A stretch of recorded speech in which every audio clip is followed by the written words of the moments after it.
ಅನನ್ಯ ಚಿತ್ರಗಳ ಮಾಹಿತಿ ವೀಕ್ಷಿಸುತ್ತಿರುವ ಎಲ್ಲ ವೀಕ್ಷಕರಿಗೂ ಮತ್ತು ಚಂದಾದಾರರಿಗೂ ಹೃದಯಪೂರ್ವಕ ಧನ್ಯವಾದಗಳು. ವಿ. ಸೋಮಶೇಖರ್ ಇವರು ಭಾರತೀಯ ಚಲನಚಿತ್ರ ನಿರ್ದೇಶಕರು, ನಿರ್ಮಾಪಕರು ಹಾಗೂ ಚಿತ್ರಕಥೆಗಾರರಾಗಿದ್ದರು. ನಿರ್ದೇಶಕರಾಗಿ ತಮ್ಮ 40 ವರ್ಷಗಳ ವೃತ್ತಿ ಜೀವನದಲ್ಲಿ ಸೂಪರ್ ಹಿಟ್ ಚಿತ್ರಗಳನ್ನೇ ನಿರ್ದೇಶನ ಮಾಡಿದಂಥವರು ವಿ. ಸೋಮಶೇಖರ್ ಅವರು. ವಿ. ಸೋಮಶೇಖರ್ ಅವರು 49 ಚಲನಚಿತ್ರಗಳನ್ನು ನಿರ್ದೇಶಿಸಿದವರು. ಅವರು ಆ್ಯಕ್ಷನ್ ಆಧಾರಿತ ಚಲನಚಿತ್ರಗಳಿಗೆ ವ್ಯಾಪಕವಾಗಿ ಹೆಸರುವಾಸಿಯಾಗಿದ್ದ ಅವರು ಹಿಟ್ ಮಿಷನ್ ಎಂದೇ ಹೆಚ್ಚು ಬೇಡಿಕೆಯಲ್ಲಿದ್ದಂತಹ ನಿರ್ದೇಶಕರಾಗಿದ್ದರು. 18ನೇ ವಯಸ್ಸಿನಲ್ಲಿ ಸೋಮಶೇಖರ್ ಅವರು ನಟನಾಗುವ ಆಸೆಯೊಂದಿಗೆ ಚಿತ್ರರಂಗಕ್ಕೆ ಪ್ರವೇಶಿಸಿದವರು.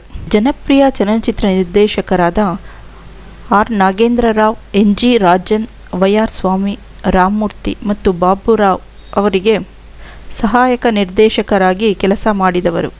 ಕನ್ನಡ ಚಿತ್ರರಂಗದಲ್ಲಿ ಕಂಡಂತಹ ಯಶಸ್ವಿ ನಿರ್ದೇಶಕರಲ್ಲೊಬ್ಬರಾದ ವಿ. ಸೋಮಶೇಖರ್ ಅವರು ನಿರ್ದೇಶನ ಮಾಡಿರುವಂತಹ ಚಿತ್ರಗಳು ಬಹಳಷ್ಟು ಯಶಸ್ವಿಯಾಗಿರುವಂತಹ ಚಿತ್ರಗಳಾಗಿವೆ.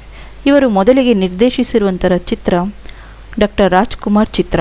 ಸೋಮಶೇಖರ್ ಅವರು 1974ರಲ್ಲಿ ರಾಜ್ಕುಮಾರ್ ಮುಖ್ಯ ಪಾತ್ರದಲ್ಲಿ ನಟಿಸಿದ ಬಂಗಾರದ ಪಂಜರ ಚಿತ್ರದ ಮೂಲಕ ಸ್ವತಃ ನಿರ್ದೇಶಕರಾಗಿ ಪ್ರಾರಂಭಿಸಿದವರು.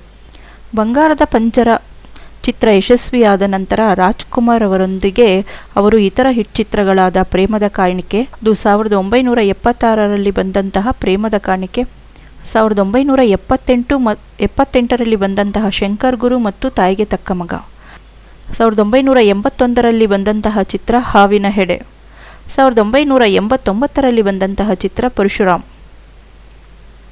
ನಿರ್ದೇಶಕರಾದಂತಹ ವಿ. ಸೋಮಶೇಖರ್ ಅವರು 1970 ಮತ್ತು 80ರ ದಶಕದಲ್ಲಿ ನಿರ್ದೇಶಿಸಿರುವಂತಹ ಡಾಕ್ಟರ್ ರಾಜ್ಕುಮಾರ್ ಚಿತ್ರಗಳು ಸೂಪರ್ ಹಿಟ್ ಆಗಿರುವಂತಹ ಚಿತ್ರಗಳಾಗಿವೆ. ಈ ಮಾಹಿತಿ ನಿಮಗೆ ಇಷ್ಟವಾದಲ್ಲಿ ಲೈಕ್ ಮಾಡಿ, ಶೇರ್ ಮಾಡಿ, ಕಮೆಂಟ್ ಮಾಡಿ, ಸಬ್ಸ್ಕ್ರೈಬ್ ಆಗಿ.